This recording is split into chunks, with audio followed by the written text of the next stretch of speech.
الحمد للہ رب العالمین والصلاة والسلام علی اشرف الانبیاء والمرسلین اما بعد فاعوذ باللہ من الشیطان الرجیم بسم اللہ الرحمن الرحیم شہر رمضان الذی انزل فیہ القرآن ہدی للناس وبینات من الہدی والفرقان صدق اللہ العظیم اللہم صلی علی سیدنا و مولانا محمد معدن الجود والکرم وآلہ واصحابہ وابنہ الکریم وبارک وسلم الصلاۃ والسلام علیکہ یا سیدی یا رسول اللہ وعلى آلك وأصحابك يا سيدي يا حبيب الله.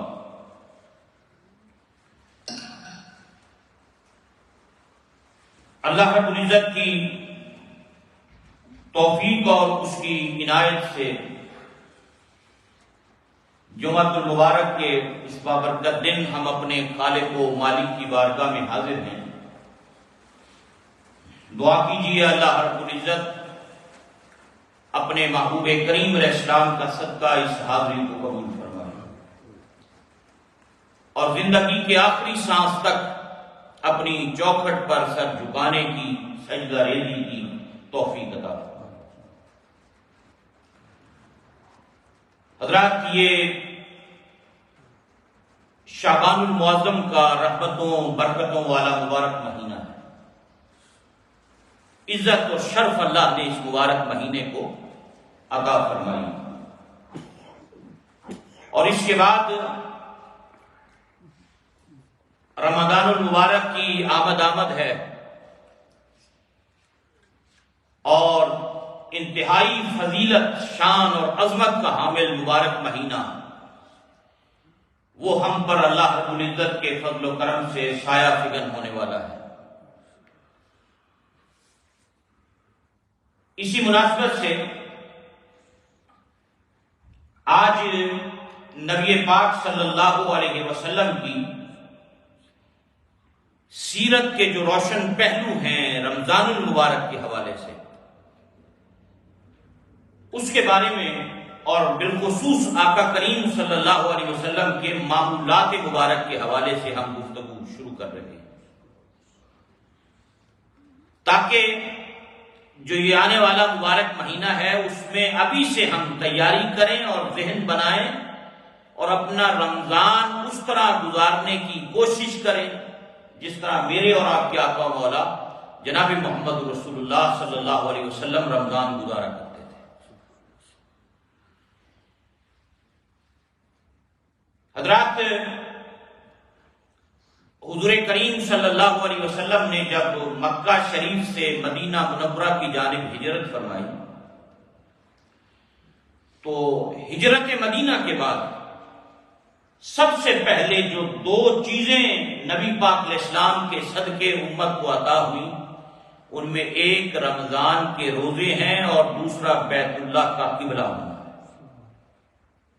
یعنی ہجرت مدینہ کے بعد، مائگریشن کے بعد سب سے پہلے اللہ نے مسلمانوں کو جو دو چیزیں عطا کی، جو انعام عطا کیے، جو کرم کیا، فضل کیا، ان میں ایک یہ کہ اللہ کریم نے مسلمانوں پر رمضان کے روزے فرض کیے.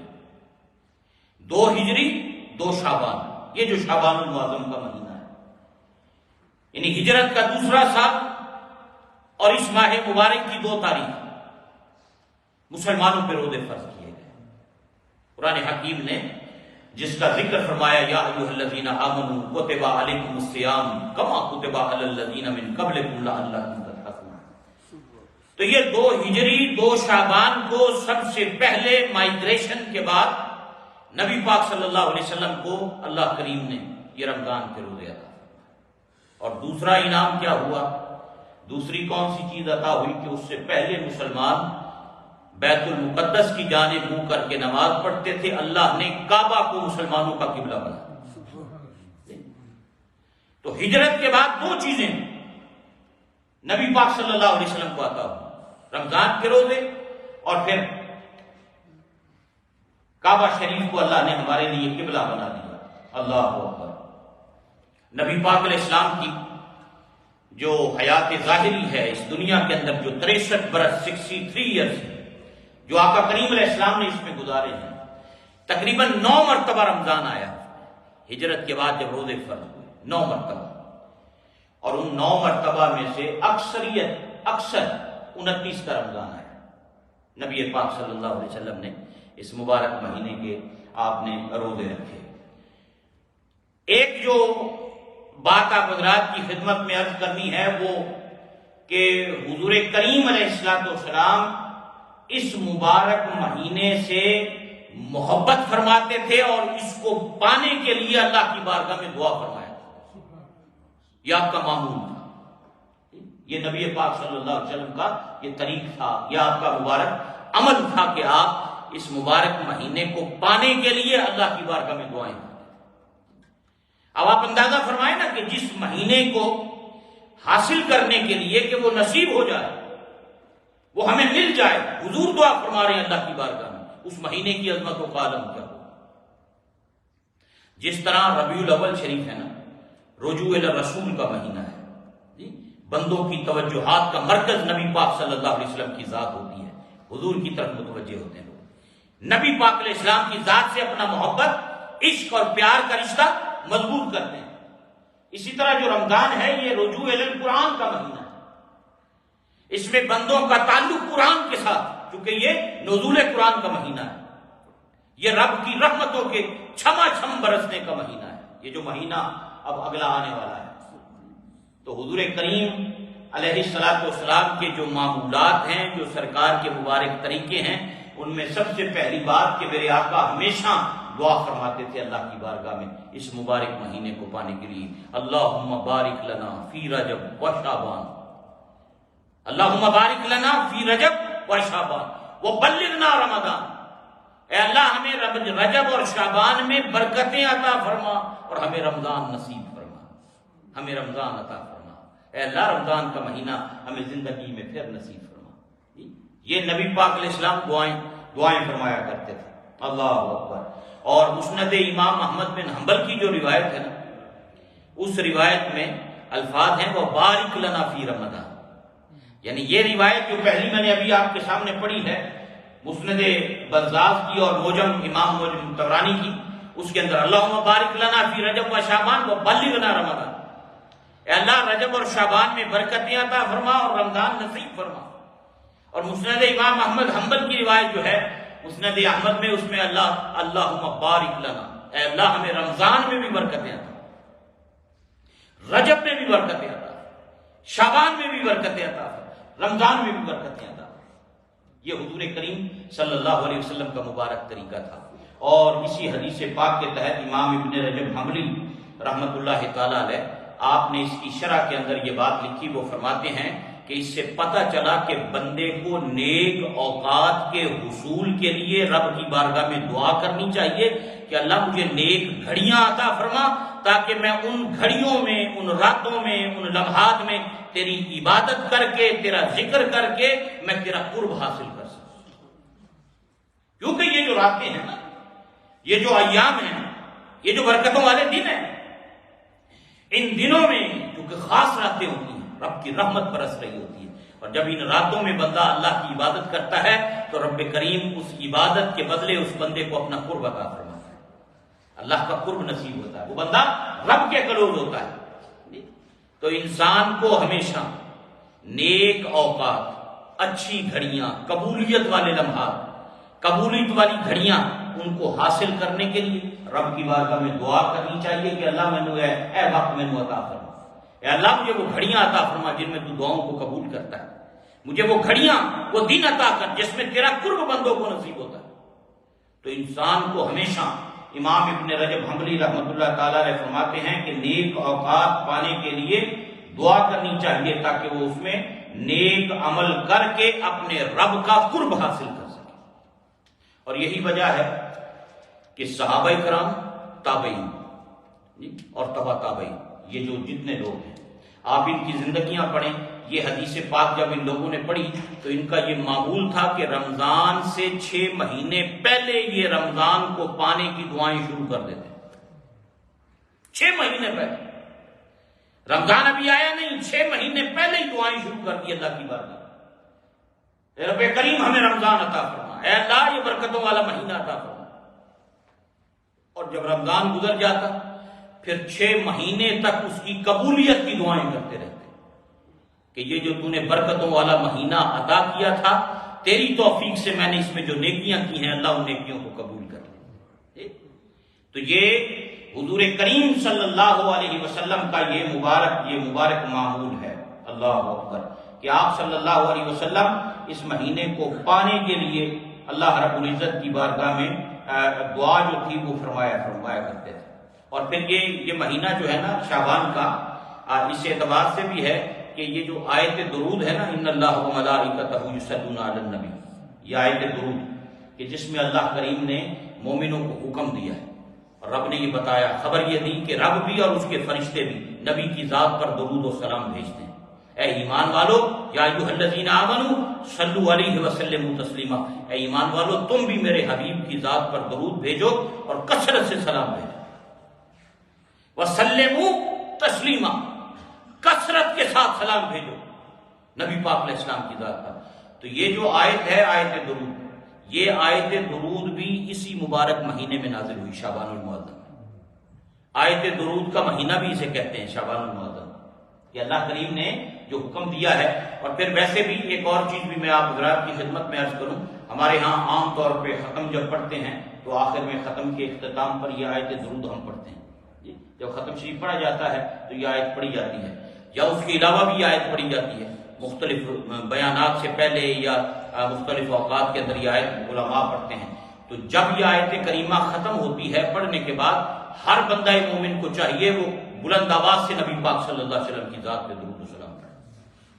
یعنی بعض اوقات عام طور پہ آپ نے کئی دفعہ دیکھا ہوگا کہ جب ختم شریف ہوتا ہے جیسے یہ آیت آتی ہے، ان اللہ و ملائکتہ یصلون علی النبی یا ایھا الذین آمنوا صلوا علیہ وسلموا تسلیما، تو سارا مجمع اسی وقت بلند آواز سے درود شریف پڑھنا شروع کر دیتا ہے، اونچی آواز سے سب درود پڑھتے ہیں۔ تو جب یہ آیت سنیں درود پڑھنا چاہیے، جب یہ آیت پڑھے آپ کے سامنے کوئی ختم شریف میں، فوراً اس کے بعد سارے مل کے درود پاک پڑھیں نبی پاک صلی اللہ علیہ وسلم، کیونکہ اللہ نے حکم دیا ایمان والوں کا، صلو علیہ وسلموا تسلیما۔ اللہ اکبر۔ حضرت امام جعفر صادق رضی اللہ تعالیٰ عنہ، اللہ اکبر، آپ فرماتے ہیں جس نے 700 مرتبہ ہر دن اس شعبان المعظم، اس مہینے کے ہر دن جس نے 700 مرتبہ درود پاک پڑھا، اللہ اکبر، رب فرشتوں کی ڈیوٹی لگا دیتا ہے، وہ نبی پاک علیہ السلام کی بارگاہ میں وہ درود پیش کرتے ہیں، وہ درود لے کر جاتے ہیں، پیش کرتے ہیں، اور جس سے میرے آقا کریم صلی اللہ علیہ وسلم کی روح مبارک خوش ہوتی ہے۔ اور پھر اللہ رب العزت ان فرشتوں کو حکم دیتا ہے، اے جس بندے ان 700 دفعہ روز پڑھے ہے نا، ان تہاڈی ڈیوٹی ہے قیامت تک اس بندے واسطے میری بارگاہ بخشش کی دعا کرتے رہو۔ اب وہ فرشتے اس بندے کے لیے رب کی بارگاہ میں بخشش کی دعا کر رہے ہیں، یہ ڈیوٹی لگ گئی فرشتوں، یعنی کس کے لیے؟ جس نے ہر روز اس مہینے میں 700 مرتبہ نبی پاک صلی اللہ علیہ وسلم کی ذات پر، اللہ اکبر، جس نے درود و سلام پڑھا ہے۔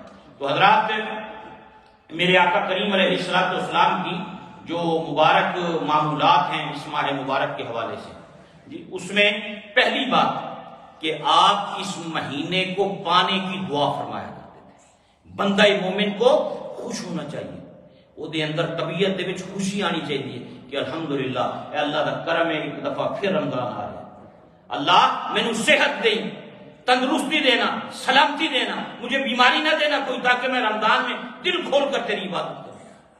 اللہ مجھے کوئی ایسی میرے ساتھ کوئی ایسا مسئلہ نہ پیش آئے جس کی وجہ سے میری عبادت میں سستی ہو جائے۔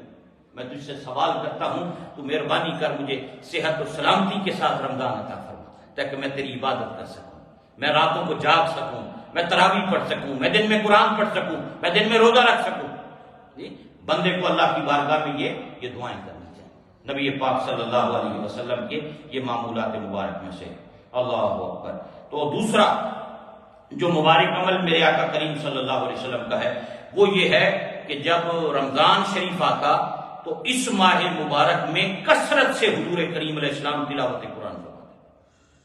یہ آپ کا مبارک عمل ہے، یہ آنے والے مبارک مہینے میں کثرت سے تلاوت قرآن، کیونکہ اللہ کا قرآن ہے، رب کا کلام، اور پھر نبی پاک صلی اللہ علیہ وسلم کا یہ مبارک عمل ہے. اللہ اکبر. رمضان کے ساتھ نبی پاک علیہ السلام کا بڑا گہرا تعلق ہے، اور آپ حضرات کے علم میں ہو کہ یہ تعلق اعلان نبوت سے پہلے کا ہے. یہ نہیں کہ جب نبوت کا اعلان فرمایا اللہ کے حکم سے اس کے بعد یہ تعلق قائم ہوا.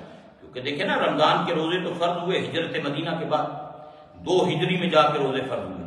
لیکن 2 ہجری سے پہلے جتنا عرصہ سرکار مکہ شریف میں رہے، اعلان نبوت ابھی نہیں بھی کیا تھا، اس سے پہلے بھی رمضان کے ساتھ بڑا گہرا تعلق تھا نبی پاک صلی اللہ علیہ وسلم.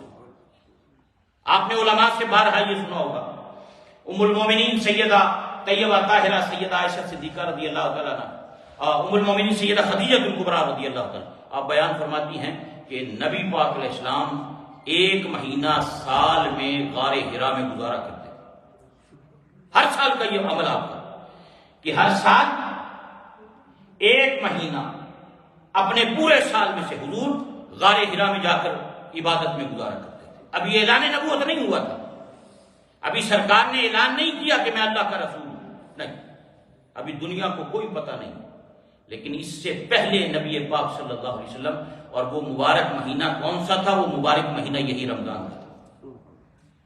یعنی رمضان کے ساتھ حضور کریم علیہ السلام کا جو گہرا تعلق ہے، اس تعلق کو آپ اس حوالے سے دیکھیں کہ اعلان نبوت سے پہلے بھی اس مہینے میں یہ پورا مہینہ حضور غار حرا کی تنہائیوں میں بیٹھ کر اپنے رب کے ذکر و فکر کے اندر مشغول رہا کرتے ہیں. یہ حضور کریم علیہ السلام کا مبارک طریقہ اور سرکار کا یہ مبارک معمول ہے. اللہ اکبر. ویسے تو اعلان نبوت کے بعد تو پورا سال ہی میرے آقا کریم صلی اللہ علیہ وسلم کا یہ مبارک عمل تھا. لیکن جب یہ رمضان کا مہینہ آتا تھا تو اس میں تو پھر یہ تلاوت قرآن میں بہت زیادہ کثرت ہو جاتی تھی، بہت زیادہ حضور اللہ کا کلام جو تھا اس کی تلاوت فرمایا کرتے تھے. اللہ اکبر. حضرت حذیفہ رضی اللہ تعالیٰ عنہ وہ فرماتے ہیں، مسند امام محمد بن حنبل کی یہ روایت ہے، ان سے مروی ہے کہ وہ فرماتے ہیں کہ میں نے ایک رات نبی پاک صلی اللہ علیہ وسلم کے ساتھ مجھے نماز پڑھنے کا شرف نصیب ہوا. حضور نوافل پڑھ رہے تھے، میں بھی حاضر ہوا نبی پاک صلی اللہ علیہ وسلم کے ساتھ. حضرت حذیفہ یہ رازدان رسول صلی اللہ علیہ وسلم، آپ کا مزار شریف مدائن میں ہے، عراق میں، بغداد سے کوئی 50-60 میل گھنٹہ لگتا ہے، وہاں آپ کا مزار شریف. یہ نبی پاک علیہ السلام کے رازدان صحابی ہیں، ان کا لقب تھا رازدان رسول. انہیں حضور کریم علیہ السلام نے مدینہ منورہ کے تمام منافقین کا علم عطا کیا کہ کون کون منافق ہیں. ہر منافق کا علم حضور کریم صلی اللہ علیہ وسلم نے حضرت حذیفہ کو عطا فرمایا. تو حضرت حذیفہ کہتے ہیں کہ مجھے نبی کریم صلی اللہ علیہ وسلم کی بارگاہ میں ایک رات حضور کریم علیہ السلام کے ساتھ نماز کا شرف حاصل ہوا. میں نے آپ کے ساتھ نماز پڑھی تو میں نے دیکھا کہ حضور کریم علیہ السلام نے سورہ بقرہ، سورہ آل عمران اور سورہ نساء پوری پڑھی سرکار. یعنی پوری 2 رکعت کے اندر اتنی لمبی تلاوت آپ نے فرمائی. اور پھر یہ نہیں کہ تلاوت فرماتے جا رہے، کہا اس تلاوت کے دوران جہاں کہیں خوف الہی کا ذکر ہوتا حضور کی آنکھوں سے آنسو جاری ہو جاتے، اور کافی دیر حضور آنسو بہاتے، اور یوں لمبا وقت نبی کریم صلی اللہ علیہ وسلم کا میں نے دیکھا کہ وہ تلاوت قرآن کے اندر تصور. اور آپ اندازہ فرمائیں، اور یہ میں نے پہلے بھی کئی مرتبہ آپ حضرات کی خدمت میں عرض کیا، پچھلے دنوں بھی یہ بات عرض کی تھی کہ تلاوت قرآن کو اپنا معمول بنائیں. ڈیلی تلاوت قرآن کو کچھ نہ کچھ صفحات، کچھ نہ کچھ وقت آپ تلاوت قرآن کے لیے ضرور مخصوص کریں. یہ اللہ کا کلام ہے، یہ رب کا کلام ہے، یہ میرے اور آپ کے رب کا کلام ہے. بندہ اس سے محبت کرے، اس کو چومے، اس کو محبت کی نظر سے دیکھے، قرآن کی زیارت کرے، اس کا ادب کرے، اس کا احترام کرے. کیونکہ انسان کو سب سے زیادہ اگر خدا کا قرب نصیب ہوتا ہے تو اس قرآن کی تلاوت کی وجہ سے نصیب ہوتا ہے. یہ بڑی برکت والی کتاب، ذالک الکتاب لا ریب فیہ، یہ عظمتوں والی کتاب، یہ اللہ کی آخری کتاب ہے، یہ لا ریب کتاب ہے، یہ ہدایت ہے سراسر مومنین کے لیے، متقین کے لیے. اور پھر سب سے بڑھ کر آپ یہ دیکھیں کہ یہ امت اس اعتبار سے خوش قسمت امت ہے، وگرنہ دنیا کے اندر اور جتنی کتابیں آسمان سے نازل ہوئی ہیں باقی رسولوں اور نبیوں پر آج کوئی بھی کتاب اپنی صحیح حالت کے اندر موجود نہیں ہے. سب میں تغیر ہو گیا، تبدیلیاں ہو گئی، لوگوں نے بدل لی.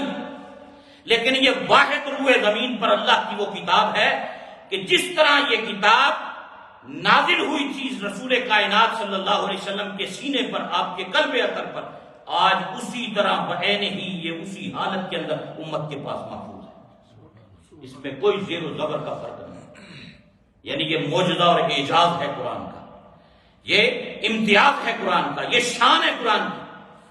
لوگوں نے بڑی کوشش کی کہ اس میں تبدیلی ہو جائے، اس میں یوں ہو جائے، وہ ہو جائے. آج تک دنیا لگی ہوئی ہے اس بات کو ثابت کرنے کے لیے، لیکن آج تک قرآن حکیم کی زیر زبر بھی کوئی اس کے اندر تبدیلی نہیں کر سکا. یہ جس طرح سینہ مصطفیٰ صلی اللہ علیہ وسلم پر، حضور کے قلب اطہر پر جس طرح یہ نازل ہوئی تھی، آج اسی طرح بعین ہی یہ اس امت کے پاس محفوظ ہے. یہ اللہ کا بہت بڑا کرم اور احسان ہے. حضرت امام احمد بن حنبل رضی اللہ تعالیٰ عنہ، ان کا میں نے کئی مرتبہ یہ بات آپ کو عرض کی کہ خواب میں دیدار نصیب ہوا اللہ کریم کا. حضرت امام احمد بن حنبل تو پوچھا باری تعالیٰ سے، اے باری تعالیٰ تیرے قرب کو پانے کا طریقہ کیا ہے؟ کو بندہ تیرے کلوز ہونا چاہے، قریب ہونا چاہے، کیسے ہو؟ تو حضرت امام احمد بن حنبل کو فرمایا یہ جو خواب میں دیدار ہے اللہ کریم کا، یہ ممکن ہے، خواب میں دیدار ہو سکتا ہے جی، لیکن اس دنیا میں ظاہری آنکھوں کے ساتھ کسی کو دیدار نہیں ہو سکتا سوائے یہ میرے اور آپ کے آقا مولا جناب محمد رسول اللہ صلی اللہ علیہ وسلم کی خصوصیت ہے. یہ سرکار کی شان ہے. اس دنیا کے اندر اپنے جسم کی سر کی آنکھوں کے ساتھ اللہ کا دیدار کسی کو حاصل ہے تو وہ صرف میرے اور آپ کے آقا مولا جناب محمد رسول اللہ صلی اللہ علیہ وسلم. باقی خواب کے اندر دیدار ممکن ہے، لیکن قیامت کے دن اہل ایمان اور اہل تقویٰ کو اللہ کریم کی زیارت کا شرف نصیب ہوگا. قیامت کے دن جنت میں اللہ کریم کا دیدار نصیب ہوگا، اور یہ بہت بڑی نعمت ہوگی اللہ کی. ایک مرتبہ چودھویں کا چاند چمک رہا تھا تو صحابہ اکرام کو حضور کریم صلی اللہ علیہ وسلم نے فرمایا تھا، حدیث پاک کا مفہوم ہے، حضور کریم علیہ السلام نے فرمایا یہ 14ویں کا چمکتا ہوا چاند دیکھ رہے ہو؟ آقا دیکھ رہے ہیں. فرمایا اس کو دیکھنے میں کوئی رکاوٹ تو نہیں؟ کہ کوئی رکاوٹ نہیں. فرمایا جس طرح جم کر تم دیکھ رہے ہو نا، اسی طرح قیامت میں تمہیں رب کا دیدار نصیب ہوگا. تم اپنے رب کا دیدار کرو، اللہ کریم کی زیارت کا شرف تمہیں نصیب ہوگا. تو قیامت کے دن جنت کے اندر یہ اللہ کی بہت بڑی نعمت اہل ایمان اور اہل تقویٰ کو ملے گی، جنتیوں کو نصیب ہوگی، اپنے رب کا دیدار کریں گے. اللہ اکبر، سبحان اللہ. تو حضور کریم صلی اللہ علیہ وسلم کی امت میں بہت سارے ایسے لوگ ہیں جنہیں خواب میں اللہ کریم کا دیدار نصیب ہوا. اپنی اس کی شایان شان کوئی اس کو بندہ بیان نہیں کر سکتا جی، اور وہ اس کی شایان شان جس طرح اس کو چاہتا ہے وہ زیارت اس کی نصیب ہوئی. تو امام احمد بن حنبل کہتے ہیں میں نے اللہ کریم سے پوچھا باری تعالیٰ تیرے قرب کو پانے کا طریقہ کیا ہے، تیرے قریب ہونے کا طریقہ. اللہ اکبر. تو رب کریم نے فرمایا کہ اے احمد اگر کوئی میرا قرب حاصل کرنا چاہتا ہے تو وہ پھر تلاوت قرآن کو معمول بنائے، کثرت سے قرآن پڑھے، تلاوت کرے. اس لیے کہا باری تعالیٰ سمجھ کر پڑھے یا بغیر سمجھے بھی پڑھے، کوئی اس کے مفہوم کو سمجھ کر پڑھنا ہو یا بس ویسے تلاوت کرے. فرمایا چاہے کوئی سمجھ کر پڑھے چاہے بغیر سمجھ پر کرے، جس نے میرے اس قرآن کو پڑھا محبت کے ساتھ، خلوص کے ساتھ، پیار کے ساتھ، اسے میرا قرب نصیب ہو. یہ جو تلاوت قرآن ہے حضرات، اس کی بڑی برکتیں ہیں. اپنے گھروں کے اندر تلاوت قرآن کو معمول بنائیں، اپنے گھروں میں خود بھی قرآن پڑھیں، اپنے بچوں کو بھی. قرآن آج کل تو یہ موبائل فون کے اندر ایپس میں آ گیا ہے جی، تو اس کو کھولیں، باوضو رہیں، جہاں موقع ملے 5-10 منٹ اللہ کی قرآن کو پڑھیں، محبت سے پڑھیں. یہ میرے رب کا کلام ہے، یہ میرے آقا کریم علیہ السلام کے قلب اطہر پہ نازل ہوا ہے. 23 برس میں یہ نازل ہوا، یہ اللہ کی آخری اور لا ریب کتاب ہے. اور یہ وہ حروف ہیں جن حروف کی میں زیارت کر رہا ہوں کہ ان حروف نے، ان الفاظ نے نبی پاک علیہ السلام کے چہرے کی زیارت کی ہے. لیکن آج مدینہ منورہ کے لیے کتنا ہم ترستے ہیں، دعائیں کرتے ہیں کہ اللہ ہمیں مدینہ منورہ کی زیارت نصیب کر دے، حضور کریم علیہ السلام کے قدموں میں کھڑا ہونا نصیب کر دے، اس شہر میں جانا نصیب کر دے، وہاں کی فضائیں نصیب ہو جائیں. برکت والی جگہ ہے مکہ مدینہ، برکتوں والی سرزمین ہے. لا اقسم بہذا البلد وانت حل بہذا البلد.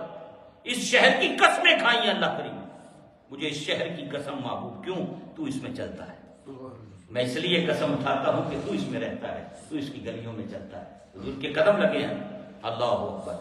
مدینہ منورہ برکتوں والی سرزمین، حضور کے قدموں سے اللہ نے اسے یثرب سے طیبہ بنایا۔ پہلے اس کا نام یثرب تھا، بلاؤں کی سرزمین، وباؤں کی سرزمین، بیماریوں کا گھر۔ یہاں کا بخار بڑا مشہور تھا، جس کو ہوتا تھا پھر اچھے طریقے سے ہوتا تھا، جو جاتا تھا بخار میں مبتلا ہو جاتا تھا۔ حضور کریم علیہ السلام کی دعا سے وہ بیماریاں منتقل ہوئی دوسری جگہوں پر۔ حضور کے قدم لگے، اللہ نے اس بیماریوں والی جگہ کو طیبہ بنا دیا، خوشبوؤں کا شہر بنا دیا، پاکیزہ سرزمین بنا دی، جس کی مٹی میں بھی اللہ نے مصطفیٰ کے قدموں کی برکت سے شفا رکھی۔ حضور کریم صلی اللہ علیہ وسلم کے قدم لگے، شفا والی سرزمین بن گئی۔ ابھی بھی وہ علاقہ مشہور تھا، لوگ وہاں سے کھا کے شفا لے کر آیا کرتے تھے، ایک مخصوص حصہ تھا۔ آپ میں سے پہلے دور میں جو لوگ جاتے تھے تو وہ خاک شفا بڑی مشہور ہوا کرتی تھی، وہاں سے لوگ لاتے تھے، کیونکہ ایک مرتبہ حضور کریم صلی اللہ علیہ وسلم تشریف لا رہے تھے کسی غزوے سے واپسی پر، تو جیسے اونٹ تھے، گھوڑے تھے، سواریاں تھیں، لشکر آ رہا تھا، تو ڈسٹ اڑ رہی تھی۔ شہر میں جب داخل ہوئے ڈسٹ اڑنے لگ گئی۔ گھوڑے چلتے ہیں، جب سواریاں چلتی ہیں تو مٹی اڑتی ہے، تو کچھ لوگوں نے رومال ناف پہ اس طرح رکھا کہ ڈسٹ نہ چلی جائے۔ تو نبی پاک صلی اللہ علیہ وسلم نے فرمایا کہ کپڑے ہٹا لو، اللہ نے اس شہر کی خاک میں بھی شفا رکھی، تو بیماری نہیں ہوتی، کوئی پرابلم نہیں ہوئے گا، کوئی الرجی نہیں، اللہ نے اس کے ذروں میں شفا رکھی۔ یہ شہر، اور آج بھی اگر آپ جائیں، آپ دنیا کا کوئی شہر جا کے وزٹ کر لیں، آج بھی آپ کو مدینہ منورہ کی فضا میں ایک عجب مہک اور ایک عجب خوشبو محسوس ہو، جو دنیا میں کائنات میں کسی اور جگہ نہیں ہے، صرف شہر نبی کی فضاؤں کے اندر ہے۔ یہ آپ تجربہ کر کے دیکھیں۔ اس پہ علماء نے کتابیں لکھی، ایک عالم دین نے اس پر کتاب لکھی پوری، شہروں پر، شہروں کی فضاؤں پر اور ہواؤں پر۔ تو انہوں نے کہا کہ کائنات میں ایسی خوشبو کسی اور شہر میں نہیں ہے جو مدینہ منورہ کی فضاؤں میں، جو حضور کے شہر میں۔ کیوں؟ نبی پاک صلی اللہ علیہ وسلم کی ذات سے اس کو نسبت ہے، حضور کے قدم لگے ہیں جی۔ تو جہاں قدم لگے ہیں اس کی عظمتوں کا یہ حال ہے، جو حضور کے ہونٹوں سے نکلا ہے اس کی عظمتوں کا عالم کیا ہوگا۔ یہ قرآن تو حضور کے ہونٹوں سے نکلا، یہ نبی پاک علیہ السلام کے سینے پہ نازل ہوتا، حضور اس کی تلاوت فرماتے۔ اللہ اکبر۔ اور کبھی انشاءاللہ اس پر بھی پھر بات کریں گے کہ جب یہ نازل ہوتا تھا اور اللہ نے پھر کس طرح اس کا نزول کس طرح ہوا۔ نبی پاک صلی اللہ علیہ وسلم پر جب یہ وحی نازل ہوتی تو کئی مرتبہ حضور اس کو ریپیٹ کرتے، جبریل امین علیہ السلام پڑھتے تو حضور سے ریپیٹ کرتے تھے۔ رب کریم نے فرمایا اے حبیب کو ریپیٹ نہ کرے، یاد کروانا ساری ذمہ داری ہے، بس آپ سن لیا کریں، آپ سنا کریں گے، یہ آپ کو یاد ہو جایا کرے گا، آپ کے سینے میں محفوظ ہو جائے گا۔ اللہ اکبر۔ اور یہ اللہ کریم کی شان ہے، یہ قرآن جو ہے نا، یہ بڑا عظمتوں والا کلام ہے، برکتوں والا کلام ہے۔ اس کا ایک لفظ، یہ تو بظاہر ہم لفظ پڑھتے ہیں جن پہ اللہ اسرار کھولتا ہے، رموز کھولتا ہے، جن پر اللہ کرم کرتا ہے، جن کی آنکھوں سے پردے ہٹاتا ہے۔ امام غزالی رحمۃ اللہ تعالی علیہ فرماتے ہیں، یہ ایک تمہیں حروف نظر آ رہے ہیں قرآن کے، فرمایا ایک اس کا ظاہر ہے، 7 اس کے باطن ہیں۔ ایک روایت میں فرمایا ایک اس کا ظاہر ہے، 9 اس کے باطن۔ فرمایا جو اس میں غوطے لگاتے ہیں نا، جن پر اللہ نے کرم کیا ہے، وہ اس میں سے پھر موتی نکالتے ہیں، وہ اس میں سے اپنی حسب حیثیت، حسب حال، جن کے درجات اور روحانیت اس مقام کی ہے، پھر اللہ ان پر اپنے کرم کے دروازے کھولتا ہے۔ امام غزالی کا ایک رسالہ ہے علم لدنی پر، اس کا ترجمہ بہت عرصہ پہلے ہم نے اردو میں شائع کیا تھا، تو اس میں یہ ساری روایتیں امام غزالی حجت الاسلام رحمۃ اللہ تعالی علیہ نے نقل فرمایا۔ یہ ظاہری طور پہ تم، آپ نے بڑی مشہور روایت حضور غوث پاک کی سنی ہوگی نا، جس میں ایک آیت کی 40 تفسیریں بیان کی، ایک آیت کی 40 تفسیریں۔ اب جن پہ اللہ کا کرم ہو، یہ قرآن باتیں کرتا ہے ان سے، اس میں کیا چیزیں چھپی ہوئی ہیں، وہ جتنا تعلق آپ قرآن سے اپنا مضبوط کریں گے، اتنا اللہ کی رحمتوں کے دروازے آپ پہ کھولے۔ یہ ایک ایسا سمندر ہے جس کا کوئی کنارہ نہیں، اور اللہ نے یہ ساری عظمت، شان اور یہ پورا قرآن جس سینے پہ نازل کیا ہے، وہ میرے اور آپ کے آقا مولا جناب محمد رسول اللہ صلی اللہ علیہ وسلم۔ ایسے اسرار ہیں، نبوت ہیں، اور یہ اتنی برکتوں والی کتاب ہے، اور یہ امت خوش قسمت ہے جن کے پاس یہ کتاب ہے۔ لیکن بدقسمتی اس امت کی یہ ہے کہ اس کتاب کے ہوتے ہوئے بھی یہ امت در در کی ٹھوکریں کھا رہی ہے۔ نبی پاک علیہ السلام نے ارشاد فرمایا اللہ جب بھی کسی قوم کو عروج عطا کرے گا، اللہ جب بھی کسی قوم کو عروج عطا کرے گا اس قرآن پر عمل کرنے کی وجہ سے عطا کرے گا۔ جب بھی کوئی قوم ذلت اور رسوائی کے گڑھے میں گرے گی اس قرآن کو چھوڑنے کے باعث گرے گی۔ حضور کریم علیہ السلام کے صحابہ اسے پڑھتے تھے، محبت سے پڑھتے تھے، پیار سے پڑھتے تھے۔ یعنی یہ ڈیپینڈ ہے آپ کی محبت پر، خلوص پر، اخلاص پر، آپ کی نیت پر کہ آپ کتنی محبت سے اللہ کے قرآن کو پڑھتے ہیں۔ جتنا خلوص کی مٹھاس ہوگی اتنا رب کی رحمت نازل ہوگی۔ نبی پاک علیہ السلام کے ایک بڑے معروف مشہور صحابی ہیں، تو وہ فرمانے لگے کہ میں ایک دن رات کو قرآن کی تلاوت کر رہا تھا، میرے پاس میرا گھوڑا بندھا ہوا تھا، بچہ میرا سویا ہوا تھا، تو بچہ سویا ہوا تھا، میں مصلی پہ ساتھ ہی بیٹھا قرآن پڑھ رہا تھا، تو بچہ بھی ساتھ تھا، گھوڑا بھی قریب ہی بندھا ہوا تھا۔ میں جب قرآن پڑھتا تھا تو وہ گھوڑا اچھلنا شروع ہو جاتا، پھر میں رک گیا تو گھوڑا بھی رک گیا، پھر میں قرآن پڑھوں پھر اچھلنا شروع ہو جائے۔ اب مجھے یہ ڈر پیدا ہوا کہ کہیں یہ بچے کو نقصان نہ پہنچے، یہ اچھل رہا ہے کہیں ٹانگ ہی نہ مار دے، بچہ سویا ہوا ہے اس کے اوپر پاؤں مار دیا بچے کو، وہ نقصان پہنچائے گا، تکلیف پہنچائے گا۔ تو کہتے ہیں میں اس نیت سے، اس خیال سے اٹھا کہ میں چل کر تو میں وہاں جا کر اس کو بچے کو یہاں سے سائڈ پہ کر دوں گا۔ جب میں قریب گیا تو میرے ایسے نظر پڑی تو میں نے دیکھا ایک نور کا ایسے سائبان ہے، ایک بہت بڑا جیسے فانوس نما کوئی چیز ہے جس میں سے نور چھن چھن کے آ رہا ہے، اور وہ اس طرح ایک نور کا قبہ ہے اور نور کی جو ہے وہ سارے معاملات ہیں اس کے۔ تو فرمایا کہ جب میں قریب گیا نا تو وہ میں نے اس کو جب دیکھا تو وہ میرے دیکھتے دیکھتے دیکھتے ایسے آسمان کی طرف گیا اور آسمان کی جانب جا کے گم ہو گیا، غائب ہو گیا۔ تو میں نے فجر کی نماز نبی پاک صلی اللہ علیہ وسلم کی بارگاہ میں جا کے پڑھی، آقا کریم صلی اللہ علیہ وسلم کے حضور میں حاضر ہوا اور میں نے جا کے عرض کی کہ یا رسول اللہ صلی اللہ علیہ وسلم یہ آج رات بڑا عجیب معاملہ دیکھا ہے، آج رات بڑا عجیب معاملہ دیکھا میں نے کہ یہ نور کی ایک چھتری تھی، سائبان تھا، فانوس نما کوئی چیزیں تھی، نور چھن رہا تھا، میں تلاوت کر رہا تھا، وہ بالکل قریب آ گیا تھا۔ جب میں نے تلاوت روکی، میں بچے کو اٹھانے کے لیے قریب گیا گھوڑے کے، تو وہ آہستہ آہستہ آسمان کی طرف چلا گیا۔ تو نبی پاک علیہ السلام نے فرمایا کہ وہ اللہ کے فرشتے تھے جو تیری قرآن کی تلاوت سننے کے لیے آئے تھے، اگر تو تلاوت قرآن کو جاری رکھتا تو اہل مدینہ اپنی آنکھوں سے ان ملائکہ کا دیدار کرتے۔ اللہ، یہ کتنے خوش بخت وہ لوگ تھے جو قرآن پڑھتے تھے تو ان کا قرآن سننے کے لیے فرشتے نازل ہوتے۔